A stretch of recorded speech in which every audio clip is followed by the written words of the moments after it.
take a trim tool and just grab underneath this trim piece. Just try to slide the trim tool underneath and just pop it up. Disconnect the connector right here. Use a straight blade screwdriver. Just get underneath the little lock and just slide the connector up.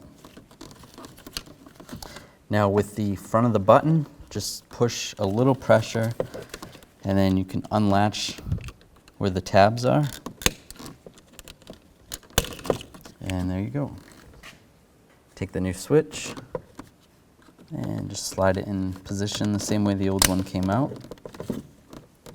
Line the connector up, lock it down. Now line this trim piece up.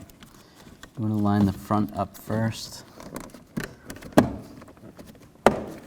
and lock it down.